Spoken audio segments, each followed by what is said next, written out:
नमस्कार, रेशूज क्राफ्टी लाईफमध्ये आपल्या सर्वांचे खूप खूप मनापासून स्वागत आहे। आज आपण खूप घाण झालेलं, डागाळलेलं, अगदी अस्वच्छ असं किचनचं बेसिन अगदी नव्याने चमकवणार आहोत। तर इथे किचनची अवस्था आता बघू शकताय। तर बरेच दिवस आपण आजारी पडलो असेल किंवा कुठेतरी बाहेर गेलो असेल, तर अशा वेळी हे किचनचं बेसिन घासलं जात नाही आणि त्यामुळे किचनच्या बेसिनची ही अशी अवस्था होते। अशा बेसिनमध्ये काम करण्याचीच नाही तर समोर उभारण्याची सुद्धा इच्छा होत नाही। तर बघू शकताय, जवळून दाखवते, अगदी खूप डाग वगैरे पडलेले आहेत। तर आज हे बेसिन अगदी आपण नव्याने चमकवणार आहोत, तेही फक्त घरातीलच साहित्यांमध्ये। चला तर मग बघूया कसं चमकवायचं। तर त्यासाठी सर्वात पहिल्यांदा आपल्याला लागणार आहे अर्धा चमचा बेकिंग सोडा, म्हणजे खाण्याचा सोडा, जो आपल्या किचनमध्येच अवेलेबल असतो। तर हा सोडा आपल्याला या बेसिनमध्ये सगळीकडे पसरवून टाकायचा आहे। त्यानंतर दुसरी महत्त्वाची गोष्ट आपल्याला इथे लागणार आहे लिंबू। तर इथे अर्धा लिंबू आपल्याला कट करून घ्यायचा आहे। तर हा लिंबू आता आपल्याला कसा वापरायचा आहे ते व्हिडिओमध्ये अगदी काळजीपूर्वक पहा।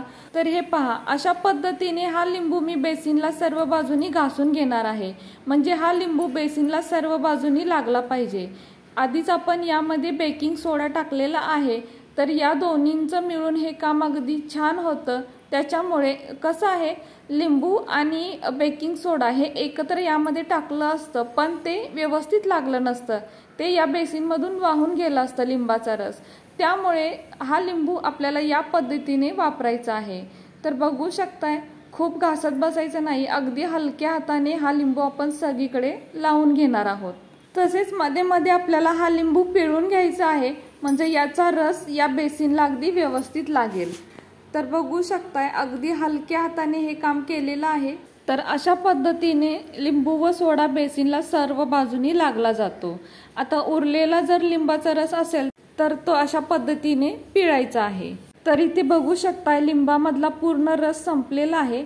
आता आपण लिंबू बाजूला करूया। आता यानंतर आपल्याला बेसिन लगेच धुवायचं नाही, तर साधारण 5 ते 10 मिनिटं याला असंच ठेवायचं आहे आणि त्यानंतरच आपण बेसिन धुवायचं आहे। पण त्यासाठी पण वेगळी पद्धत आहे, त्यासाठी व्हिडिओ अगदी शेवटपर्यंत नक्की पहा। तर आता एक 5 ते 10 मिनिटं झालेली आहेत आणि आता आपल्याला इथे घ्यायचा आहे अर्धा चमचा वॉशिंग पावडर। तर वॉशिंग पावडर सुद्धा आपल्याला ही पूर्णपणे सगळीकडे पसरवून घ्यायची आहे, म्हणजे आपण जी कपडे धुण्याची पावडर आहे ती कोणतीही पावडर इथे वापरू शकतो। त्यानंतर आपण जी भांडी घासायची घासणी असते, ती घासणी अगदी थोडीशी ओली करून घ्यायची आणि अगदी हलक्या हाताने हे बेसिन घासायचं आहे। तर बघू शकता, मी अजिबात जोर लावत नाही, अगदी हलक्या हाताने हे बेसिन घासत आहे। तर अगदी असंच प्रोसेस करायची आहे, म्हणजे अगदी अशा स्टेप्स फॉलो करा, त्यामुळे बेसिन अगदी नव्याने चमकणार आहे। तुम्ही व्हिडिओच्या शेवटी पाहालच। तर खूप छान आणि अगदी सोपी पद्धत आहे बेसिन चमकवण्याची आणि अगदी कमी मेहनतीत फक्त एक 5 ते 10 मिनिटात हे काम होऊन जातं। आपल्याला बाहेरून काहीही विकत आणण्याची गरज नाही। बेकिंग सोडा, लिंबू आणि वॉशिंग पावडर हे तर नेहमीच आपल्या घरी अवेलेबल असतंच। त्यामुळे एकदा ही प्रोसेस घरी नक्की करून पहा, खूपच उपयोगी पडणार आहे आणि खरंच तुम्हाला सुद्धा खूप छान वाटणार आहे। त्यामुळे एकदा नक्की करा आणि मला कमेंट करून आवर्जून कळवा। तर आता बघू शकताय, इथे बेसिन हलक्या हाताने अगदी घासून झालेलं आहे। आता काय करायचं, आपण हे बेसिन स्वच्छ धुवून घेऊयात। तर बेसिन धुताना सुद्धा काय करायचं, जी आपण घासणी वापरलेली आहे ना, त्याचाच वापर करायचं। तर आता बघू शकताय, ही घासणी अगदी स्वच्छ धुवायची आणि त्यानंतर याचाच वापर करून आपण हे स्वच्छ धुवून घेऊया, म्हणजे काय होतं, बेसिन अगदी स्वच्छ निघतं। कारण कधी कधी बेसिनच्या कडेला जो भाग असतो त्यामध्ये घाण अडकून राहते आणि बेसिन कितीही साफ केलं तरी मात्र ते अस्वच्छच दिसायला लागतं। तर अशी जर घासणी वापरली तर अगदी बेसिनच्या कडा सुद्धा स्वच्छ निघतात। तर हे पहा, अशा पद्धतीने आपल्याला हे बेसिन अगदी स्वच्छ करून घ्यायचं आहे। तर आता बेसिन स्वच्छ करतानाच याचा रिझल्ट तुम्हाला हळूहळू दिसतच असेल, बेसिन हळूहळू किती स्वच्छ दिसत आहे ते। तर बघू शकताय, अशा पद्धतीने घासणीने हे पूर्ण बेसिन स्वच्छ करून घेतलेलं आहे आणि रिझल्ट आता तुमच्या समोर आहे। तर अगदी एकदम क्लीन झालेला आहे, खूपच स्वच्छ वाटत आहे डोळ्यांनाही आणि मनालाही। खरंच वाटतं ना, किती छान वाटतं पहा।